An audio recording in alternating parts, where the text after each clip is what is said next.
Boa noite a todos. Emily, muito obrigada por esse louvor muito bonito que você nos trouxe. Realmente, nesse mundo tumultuado que nós vivemos, o que precisamos é de paz. E aqui na casa de Deus nós podemos encontrar esta paz. Eu sou a Ana Carolina, como o ancião já nos apresentou. Tenho 22 anos. Ali naquele banco está toda a minha família que fizeram uma surpresa. Alguns vieram lá de Capivari hoje para me ver. Eu não sabia disso. Muito obrigada por vocês estarem aqui. No banco de trás também tem alguns amigos que vieram também aqui me prestigiar essa noite. Muito obrigada pela presença de vocês aqui também. Eu gostaria de saber se existe também mais alguma outra visita aqui no nosso meio hoje. Bom, sejam bem-vindos. Muito bom ter vocês aqui com a gente também essa noite. Eu espero que todos estejam bem. E caso você não esteja bem, então você está no lugar certo, que é a casa de Deus, o lugar onde a gente pode recarregar as nossas energias. E todo início de um novo ano, eu fico me perguntando o que será que esse ano vai me proporcionar de experiências novas ou de novas oportunidades. E se alguém me dissesse no dia 1º de janeiro que hoje, no dia 11, eu estaria fazendo a minha primeira pregação aqui na Igreja das Mangueiras, eu ia pensar que essa pessoa estava meio doida das ideias. Mas aqui estou. Eu pensei que a minha primeira pregação fosse acontecer lá na cidade de Capivari. A minha avó está aqui e ela tem muita vontade que eu pregue lá na igreja que ela frequenta em Capivari. Mas o nosso coração pode até fazer planos, mas a resposta certa vem do Senhor. E Ele já tinha preparado esta data para estarmos aqui hoje juntos. Amém? E hoje o que eu quero falar com vocês é sobre uma palavra. Uma palavra de apenas 2 letras. Mas que quando ela está inserida dentro de um contexto, ela faz total diferença. Vocês imaginam que palavra seja essa? Fé. Exatamente. É sobre essa palavra que eu quero conversar essa noite aqui com vocês. Vocês sabiam que existe um circuito cerebral específico diretamente ligado à fé? E por que eu estou falando aqui de cérebro? Porque eu me formei ano passado em psicologia, lá no UNASP de São Paulo. E eu sou completamente apaixonada pelo ser humano e pelo cérebro humano.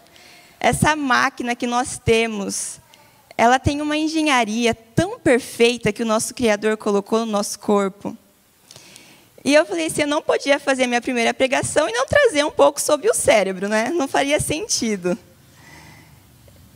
E no nosso cérebro existe um lugar, um compartimento que está diretamente relacionado com a fé. E isso foi um estudo liderado por alguns cientistas lá da Universidade de Harvard, nos Estados Unidos, em um hospital de mulheres. Ali os estudos eles começaram a fazer alguns exames com imagens cerebrais com essas mulheres, e eles descobriram que em algumas situações onde ela precisava exercer uma fé, uma confiança em algo, acendia um compartimento do cérebro, que é chamado de substância cinzenta central. PEG, a sigla em inglês. Então, esse estudo, eles descobriram que essa substância cinzenta central, ela é uma das partes mais primitivas do cérebro humano. Então, no nosso DNA, quando o Senhor foi nos constituir como pessoas, como seres vivos, Ele colocou um compartimento especial para a gente desenvolver a nossa fé e a nossa espiritualidade. E quando eu estava estudando sobre esse estudo desenvolvido por esses cientistas, eu só podia pensar em uma coisa, como Deus ele realmente é perfeito.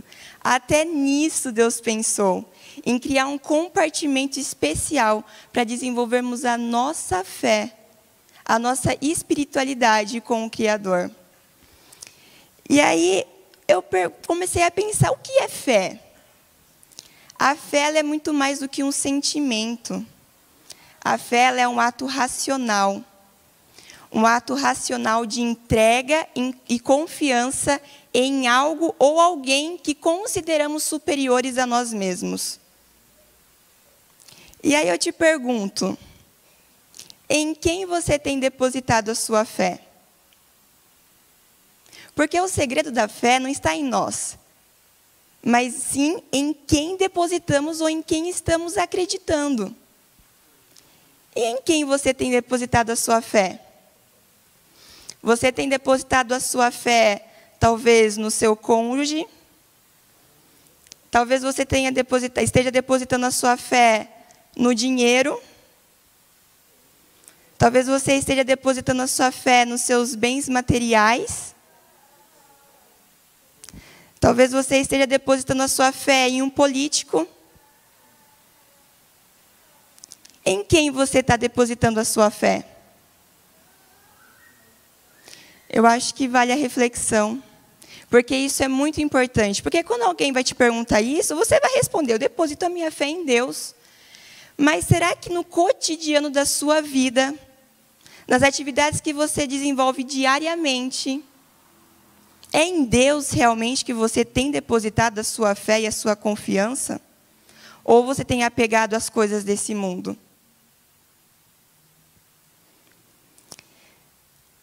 Mas eu conheço alguém que é um ser superior, que independente se você está depositando a sua fé nele ou não, ele está de braços abertos, esperando você se achegar até ele.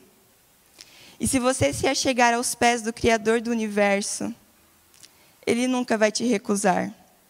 Ele vai te aceitar da maneira que você está.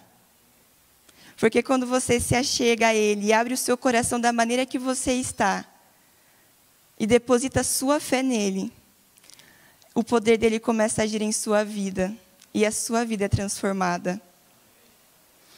E o relato bíblico que eu quis trazer essa noite, assim que o Valnei me convidou, hoje eu só estou aqui porque o Valnei era para estar. E ele me estendeu o convite e falou assim, Ana, você não quer essa oportunidade para você pregar lá nas Mangueiras, quarta-feira? Quarta-feira é mais tranquilo, não tem tanta gente. E eu não consegui falar não. Falei assim, não, Valnei, eu vou pregar sim. Então, hoje era para vocês talvez estarem ouvindo o Valnei, mas vocês estão ouvindo a Ana Carolina. E assim que o Valnei me fez o convite, me veio um relato bíblico na mente, e passaram os dias e esse relato não saiu do meu coração. Então, eu entendi o recado de Deus, que era para eu falar sobre isso essa noite. Mas antes de a gente entrar nesse relato bíblico, que eu acho que vocês devem estar curiosos para saber o que é, eu quero contar uma historinha para vocês. A historinha do carro que andou sem gasolina. Vocês já viram algum carro, algum veículo andar sem o combustível? Racionalmente falando, isso é impossível. Pois eu já vi um carro andar sem gasolina e eu estava dentro desse carro que andou sem gasolina. Era o ano de 2004, eu e minha família morava lá em Capivari. Na época ainda não existia o meu irmão, era só eu, meu pai e minha mãe. E assim, a gente tinha uma condição financeira bem simples naquela época. Não que hoje seja grande coisa, mas naquela época era ainda mais simples. E o meu pai, ele trabalhava como vendedor em um atacado, ele vendia para alguns comércios. E a minha mãe trabalhava como secretária em uma escola. E a gente não tinha carro. Meu pai, por ser vendedor, teve que adquirir uma Kombi. Uma Kombi furgão da cor branca. Esse foi o nosso primeiro veículo da nossa família. Eu lembro até hoje, quando eu estava lá no Colégio Adventista em Capivari, que a gente ia de a pé, ou então meu pai me levava de bicicleta. Quando meu pai chegou para buscar, no meio da semana, com uma Kombi, eu fiquei tão feliz que aquele dia eu não ia precisar voltar no cano da bicicleta, porque aquela bicicleta me dava uma dor nas minhas pernas. E eu fiquei tão feliz, e aquela foi o nosso carro, a Kombi branca. Então, era uma sexta-feira, meu pai com a minha mãe trabalhando naquela correria da semana, e a gente tinha combinado de que, após o pôr do sol, nós iríamos para a casa dos meus avós maternos, que fica na cidade de Santa Bárbara do Oeste. Para quem não conhece, Capivari e Santa Bárbara é cerca de 25 minutos de carro. é bem pertinho uma cidade da outra. Meus pais saíram do serviço, fomos para casa e já engatamos na viagem porque já estava escurecendo. E aí estávamos na pista, felizes da vida, meu pai e minha mãe, lá na frente da Kombi, conversando, quando de repente a Kombi começa a dar umas falhadas. A minha mãe automaticamente já vira para o meu pai e pergunta: "Você abasteceu a Kombi?" Meu pai responde: "Aline, estava tão corrida a semana e foi tão corrido o dia de hoje que eu me esqueci completamente de abastecer a Kombi." E aí a gente andou assim mais poucos metros e, gente, a Kombi, ela parou. Ela parou no meio da pista, parou. Ela não ia nem para frente e nem para trás. O ponteiro da gasolina estava lá embaixo, assim, ó. Acabou completamente o combustível. Meu pai fez várias tentativas de dar partida na Kombi, ela realmente não ia, acabou. Era 2004, a gente tinha um celular, mas assim, não tinha comunicação, o celular também estava sem bateria, no meio da pista, escuro, sem comunicação. Meu pai com a minha mãe, desesperados. Meu Deus, o que a gente vai fazer agora?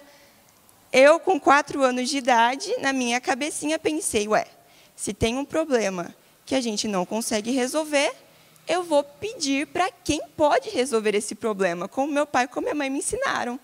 Vou pedir para o Papai do Céu. Então, eu ajoelhei ali no assoalho da Kombi, na frente, e eu lembro até hoje as palavras que eu disse. Eu falei assim: "Papai do Céu, o Senhor sabe que eu tenho muito medo do escuro." E eu tinha muito medo do escuro. "Então, por favor, que o Senhor leve a Kombi até o posto de gasolina mais perto. Em nome de Jesus, amém." Levantei, sentei no banco e falei assim: "Vamos, pai." E aí, meu pai com a minha mãe, quando eu olhei assim, eles estavam parecendo 2 estátuas, né? Porque uma criança de 4 anos fez aquilo que eles deveriam ter feito.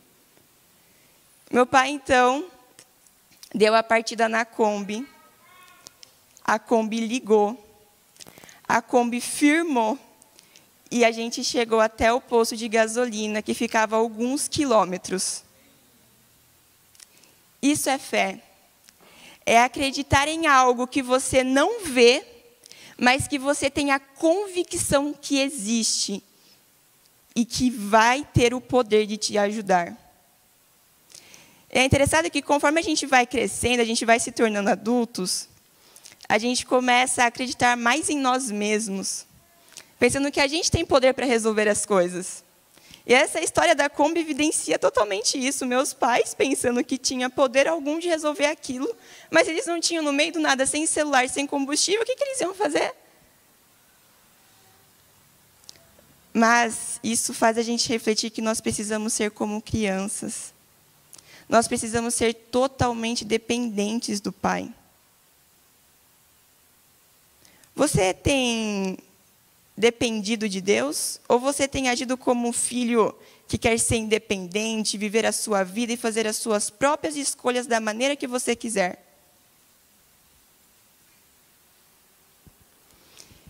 E a história que eu quero contar hoje para vocês é sobre um homem que teve que ter muita fé. E o relato está lá em Marcos, capítulo 5. Peço para os irmãos que trouxeram a sua Bíblia para abrirem para a gente acompanhar o relato.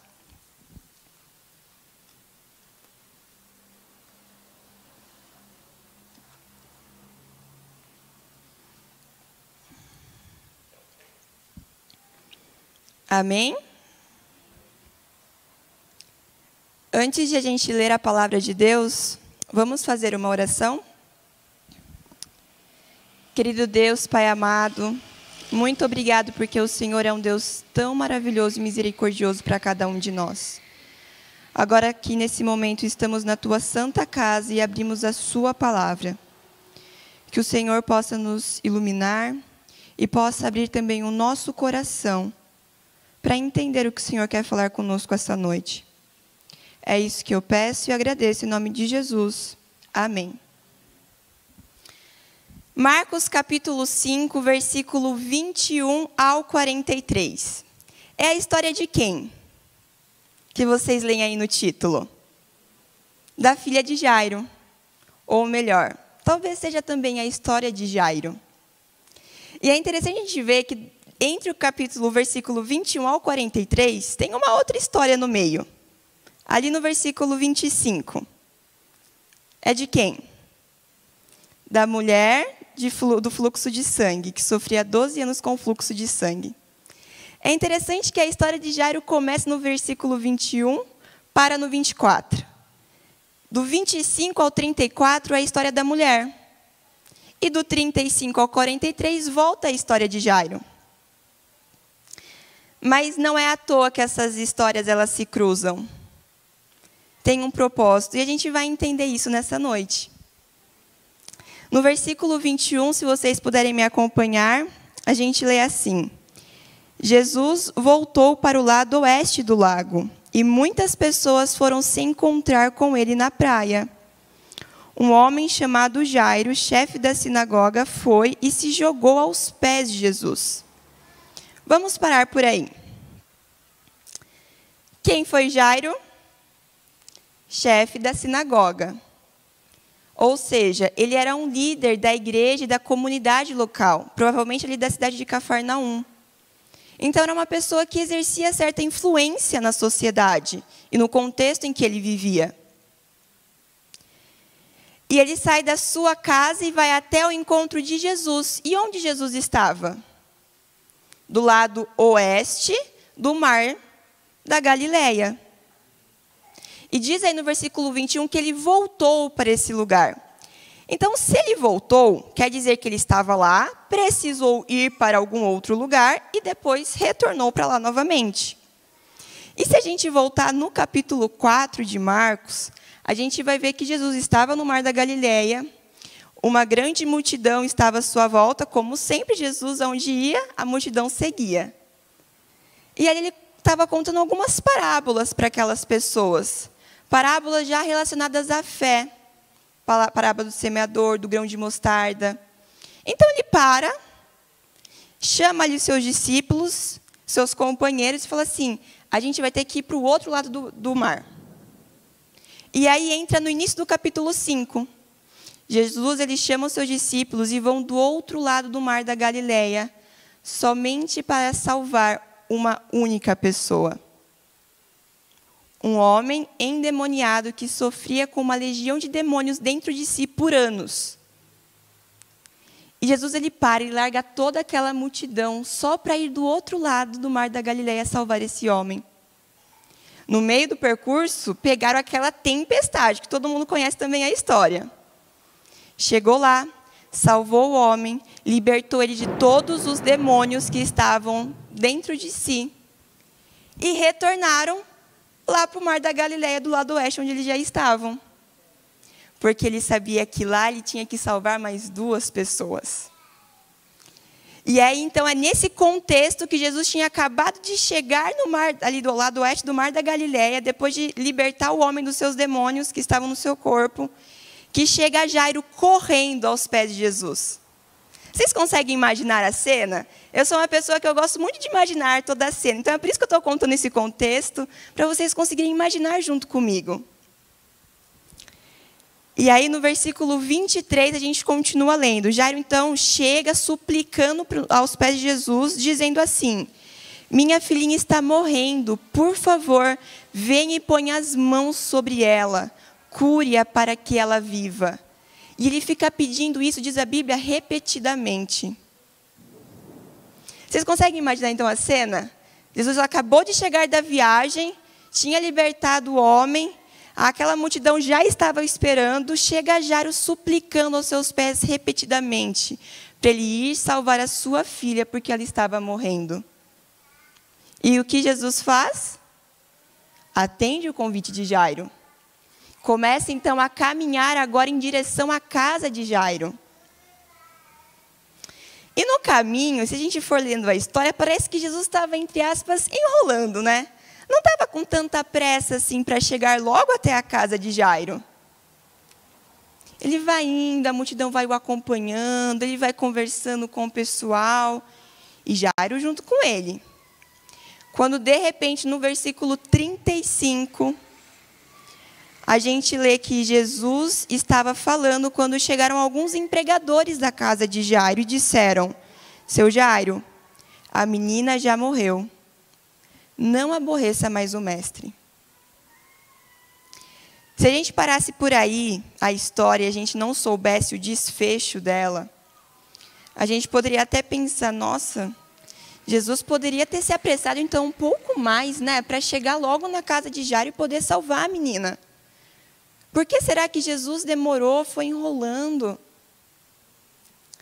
Mas é que Deus, Jesus, ele não estava preocupado com o tempo que ele demoraria ou levaria para chegar até a casa da filha de Jairo.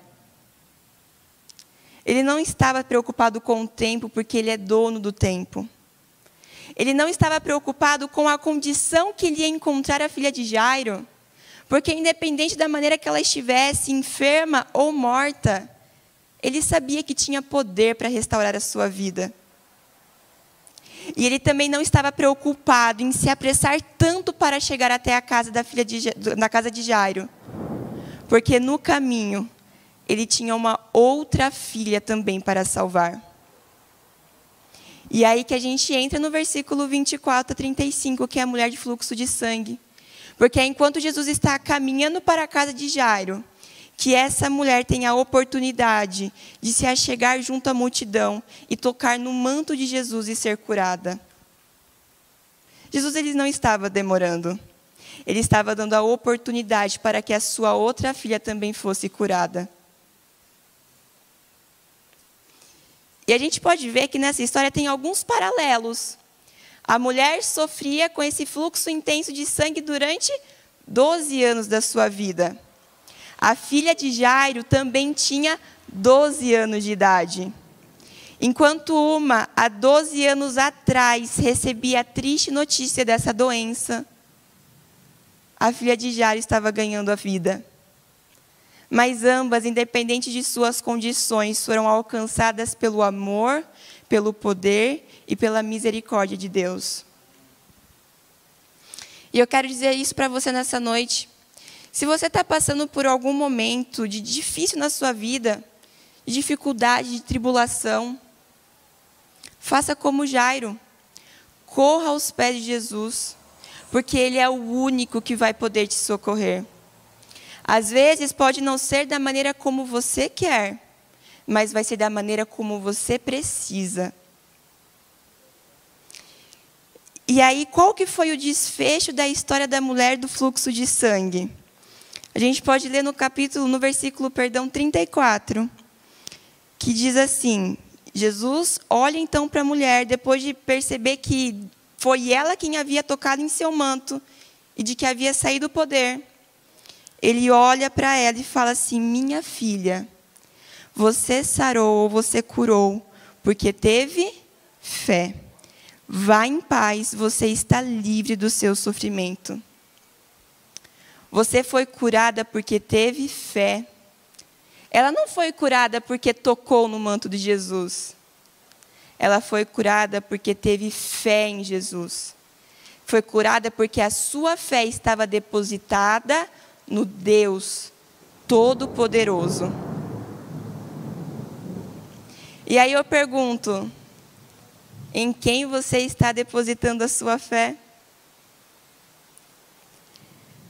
Depois disso, então, a mulher foi curada, chegaram os empregados, deram a notícia de que Jairo não precisava mais aborrecer o mestre, porque a sua filha, infelizmente, já havia falecido. Então, Jesus olha para Jairo, no versículo 36, e diz o que para ele? Jairo, não tenha medo, tenha fé. Não tenha medo, tenha fé. Que frase! E a gente pode ver no relato que Jairo realmente creu. Em nenhum versículo a gente vê Jairo questionando Deus. Questionando porque ele não foi mais rápido para curar a sua filha antes que ela morresse. Não, Jairo, ele ficou em silêncio, ele creu. No Comentário Bíblico Adventista, volume 5, página 664, a gente lê um texto que eu achei muito bonito, diz assim: onde há temor, há pouca fé. A fé expulsa o temor. Jairo havia sido suficientemente forte na fé, de modo que não teve dificuldade em acreditar que Jesus podia curar a sua filha. Então ele foi obrigado a exercer uma fé maior ainda, a de que as garras da própria morte poderiam ser quebradas. Quando o temor nos alcança e a fé parece débil, devemos fazer o que Jesus ordenou a Jairo: crer somente, pois tudo é possível ao que crê. Amém? Será que você teria essa mesma fé? Continuando aqui então, Jesus chama Pedro, Tiago e João, somente eles, para continuar o acompanhando até a casa de Jairo, e pede para a multidão ficar onde estava. Quando eles chegam até a casa de Jairo, o que eles encontram na frente da casa? Um povo lá reunido, tumultuando e chorando, lamentando pela morte da filha de Jairo. E Jesus, então, diz o que para esse povo? No versículo 39. Por que tanto choro e confusão? A menina não morreu, ela está apenas dormindo. Jesus aqui, mais uma vez, aproveita a oportunidade para dizer que a morte é um sono. Muitos cristãos pensam que a morte morreu, vai direto para o céu. Mas na Bíblia, e como o próprio Jesus disse, a morte é um sono. Porque se não fosse assim, ele teria dito o quê para Jairo? Fica tranquilo, a sua filha está lá no paraíso. E seria até injusto tirar a menina do céu, um lugar tão maravilhoso, e trazê-la de volta para a terra, para um corpo corruptível. Só que quando Jesus diz isso para a multidão, de que a menina estava dormindo, no versículo 40 a gente vê a reação da multidão. A multidão começou a fazer o quê? A rir de Jesus. Como assim a menina está dormindo? Ela está morta. Eles não entenderam o significado da palavra dormindo. Jesus, então, ele entra na casa de Jairo. E ali no versículo 42, após Jesus dizer para a menina, levante-se. O que acontece? No mesmo instante, a menina que tinha 12 anos levantou-se e começou a andar. E todos ficaram muito admirados. Amém? Esse é o Deus em quem acreditamos, aonde quebra as garras da morte e traz a menina de volta à vida. Sabe, esse povo que estava rindo quando Jesus disse que a menina estava apenas dormindo, é um povo muito incrédulo.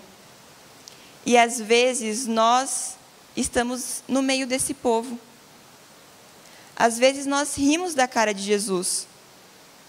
E dar risada aqui significa viver uma vida de incredulidade, onde a gente pensa que nós temos o poder e a capacidade para resolver todos os problemas da nossa vida, com dinheiro ou com alguém. Não, essa pessoa vai me ajudar, esse dinheiro, não, mas se eu fizer isso, fizer aquilo, eu vou conseguir a solução.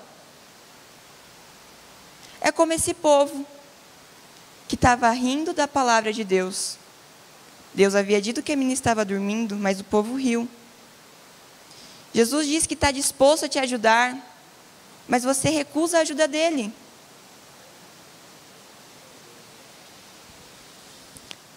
Hoje, Jesus está fazendo um convite para entrar na sua casa e na sua vida.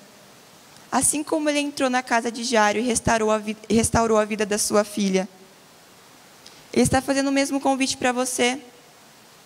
Deixa eu entrar na sua vida, na sua casa, e fazer morada nela. Deixa eu restituir a sua vida. Mas será que você está realmente disposto a aceitar esse convite de Deus? Qual é o tamanho da sua fé? Em quem você está depositando a sua fé? A fé é algo muito pessoal, irmãos. A fé é algo muito particular. Você quem tem a sua própria fé. Você pode conviver com a pessoa mais fervorosa do mundo. Isso não irá garantir que você tenha fé.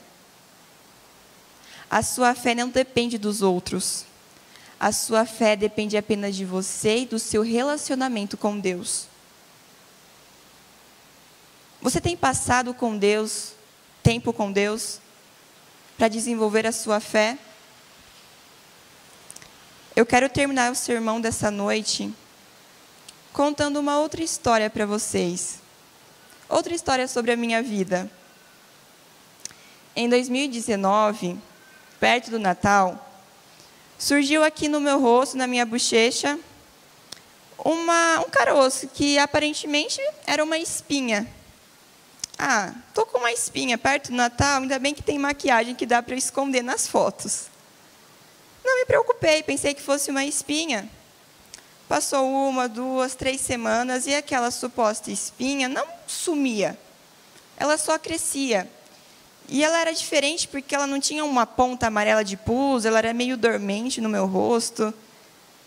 E aí eu falei assim, mãe, vamos marcar a dermatologista, que eu fazia tratamento na época com uma dermatologista lá de Sorocaba. Eu falei assim, vamos marcar a doutora Renata, para ela ver essa espinha aqui, passar uma pomada ou algum remédio, para essa espinha sumir. Fomos até lá, a doutora examinou, falou assim, olha, isso aí é um processo inflamatório do seu corpo, vou te passar uma pomada, você usa essa pomada por 15 dias, que isso aí vai resolver. Ok, voltei para casa, passamos na farmácia, compramos a pomada, usei por 15 dias, e aquela espinha dobrou de tamanho nesse tempo. E aí eu falei assim, mãe, tá muito estranha essa espinha. Onde o pessoal ia, eles falaram, o que é isso no seu rosto? Eu falei assim, é uma espinha gigante que apareceu aí. E aí eu falei assim, mãe, vamos marcar um outro dermatologista aqui em Tatuí mesmo, para ele ver, né, ter um outro parecer médico. E aí a gente marcou um outro médico, ele viu e falou assim, olha, isso aí eu acho que não é uma espinha não, deve ser um cisto sebáceo. Como é no rosto, vou te encaminhar para um cirurgião plástico para fazer ali um procedimento mais delicado, ficar uma boa cicatriz no seu rosto. Ok, fomos para o cirurgião plástico. Falamos para ele que era um cisto, segundo o diagnóstico do dermatologista, que precisava fazer um procedimento cirúrgico simples para remover. Ele examinou, viu, falou assim, olha, tudo bem, vamos marcar aqui para fazer a cirurgia, para remover esse cisto, mas ele está com uma coloração tão estranha, não sei se realmente é um cisto. Eu posso tirar uma foto? Vou mandar para uns amigos médicos que eu tenho para a gente avaliar. Claro, pode sim, tirou a foto, fui lá, deu a guia para fazer o procedimento cirúrgico, fomos lá na Unimed, pedimos a autorização da guia. No dia seguinte, nós estávamos no aeroporto para embarcar de viagem para Gramado, eu com a minha família. Isso em janeiro de 2020. O médico, então, liga e fala assim, você já pediu a autorização da guia? Porque eu acho que a gente vai ter que trocar. Não vai ser a guia para fazer o procedimento cirúrgico de remoção. Vai ser uma outra guia para a gente fazer uma biópsia. Porque eu acho que isso não é um cisto. E antes da gente mexer, a gente precisa ter certeza do que é. Aí, quando a gente fala a palavra biópsia, a gente já começa a ficar viajando, pensando que é câncer, que é um monte de coisa ruim, né? Meus pais já começaram a ficar super preocupados. E aí o médico falou assim, vocês têm como vir buscar? A gente explicou para ele que a gente estava embarcando e só ia retornar para Tatuí depois de 11 dias. Ele falou assim, não tem problema, quando vocês chegarem aqui, a primeira coisa é pegar essa guia para autorizar o procedimento para fazer essa biópsia o quanto antes. E aí, encurtando a história, porque o nosso tempo também já estava avançado, chegamos de Gramado, meus pais super preocupados, ligaram para minhas avós preocupadas, meus avós, meus avós, minhas tias, todo mundo preocupado. E a Ana Carolina, tranquila. Eu estava tranquila porque quando o médico falou que talvez precisaria ser feita uma biópsia, Deus falou comigo. Ele falou assim, Ana, você pode ficar tranquila, porque isso no seu rosto não vai ser nada. E eu senti uma paz tão grande que só quem já passou por uma experiência parecida sabe do que eu estou falando. E aí a gente voltou, fez a primeira biópsia, demorou 30 dias para sair o resultado inconclusivo. Durante esse tempo, gente, eu passei em incontáveis médicos, todos olhavam para aquilo no meu rosto, que chegou a ter 2 centímetros de diâmetro. Olhavam e falavam assim, eu nunca vi isso na vida, médicos com mais de anos de experiência, de carreira. Eu nunca vi isso na vida. Posso tirar uma foto para estudo de caso? Não, vamos pensar positivo, que isso não vai ser nada. Fiz a primeira biópsia inconclusiva, como eu já falei. Tive que fazer uma segunda biópsia. Veio o resultado. E o resultado também não deu claramente o que era. Mas os médicos eles estavam suspeitando de que realmente fosse um linfoma cutâneo. E o linfoma é um câncer. E os médicos estavam crentes que era isso. Porque na composição das células, tinha célula de linfoma A, linfoma B, células cancerígenas e uma outra células lá com os nomes complicados. E aí ele falou assim, agora você vai ter que ir no hematologista, Ana. O hematologista ele vai ver, pedir os exames corretos para a gente saber como proceder daqui para frente. Meus pais, meus familiares estavam extremamente tristes, choravam. Toda noite a gente chorava por aquele negócio no meu rosto. Eu estava também em comunhão com Deus, mas meu coração estava totalmente tranquilo, porque eu sabia que não ia ser nada. Porque Deus tinha falado para mim. E aí, a gente foi nesse hematologista, ele falou que em mais de 20 e poucos anos de carreira, ele só tinha visto algo semelhante. Tinha uma paciente em 2007, que tinha um tumor parecido com aquele que eu estava no meu rosto, nas costas. E ele falou assim, olha, eu não sou especialista nisso, você tem que ir num especialista de linfomas cutâneos. No Brasil, existem apenas 12 especialistas, no Brasil inteiro, de linfomas cutâneos. Pouquíssimos que atendem pelo plano que a gente tem, que é a Unimed. Mas até nisso, Deus já ia preparando o caminho. Naquele dia, a gente saiu da cidade de Americana, que era onde esse médico, o hematologista, atendia. Fomos para a cidade de Santa Bárbara, que é bem pertinho dali, para a casa da minha avó, para jantar. E lá a minha tia tem um esposo, e o esposo dela trabalha em uma indústria farmacêutica. E ele conhece algumas pessoas que fazem entregas em consultórios dermatológicos. Ele falou assim, olha, eu tenho um amigo que faz entrega. Eu vou perguntar para ele se ele conhece algum dermatologista com essa especialização de linfomas cutâneos. E aí ele tinha alguém, uma médica, a doutora Juliana, especialista em linfomas cutâneos, que atendia na cidade de Valinhos. E o único plano de saúde que ela atendia era qual? Unimed. Perfeito. Marcamos a consulta, fui na minha primeira consulta com a doutora Juliana. E quando eu chego lá, ainda estava no auge do Covid, isso foi em junho de 2020. Só eu entrei na sala da médica, e a médica falou assim, Ana, o seu caso já passou pela minha mão. Os médicos aqui de Tatuí, como eles tiravam foto, estavam conversando em grupo de amigos, de médicos que eles tinham, já tinha mandado minha foto para a doutora Juliana. A doutora Juliana, ela é a chefe especialista do ambulatório de linfomas cutâneos da Unicamp. Então, o meu caso já tinha chegado até ela. E ela falou para mim, Ana,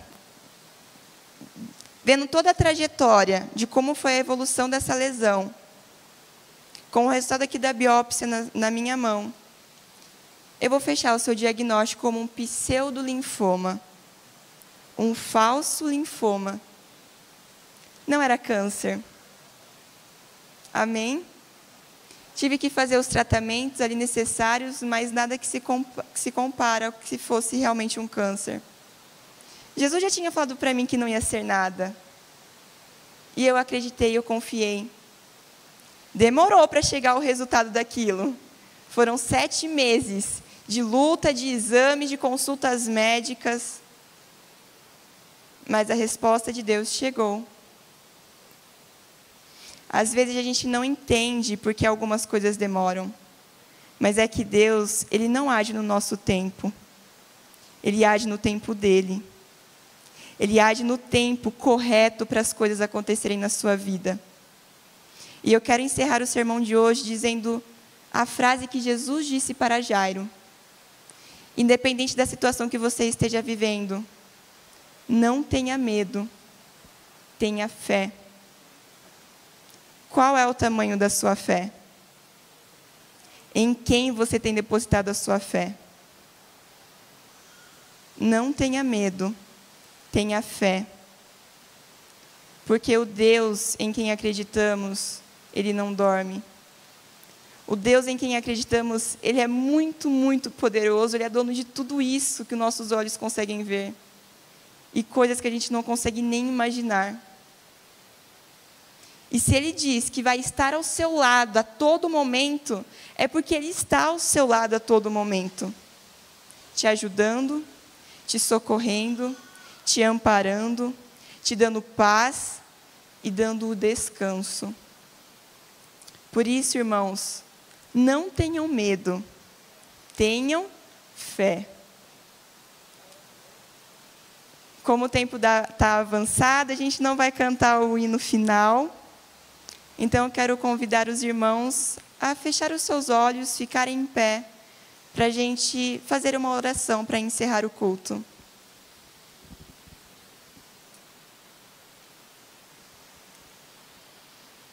Querido Deus, Pai amado, muito obrigado, porque o Senhor é um Deus tão bom, tão amoroso e tão misericordioso para cada um de nós.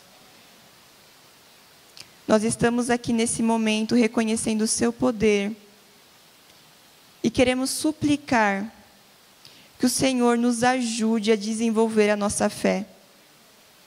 Às vezes, nesse mundo que é tão barulhento, temos dificuldades em ouvir a sua voz.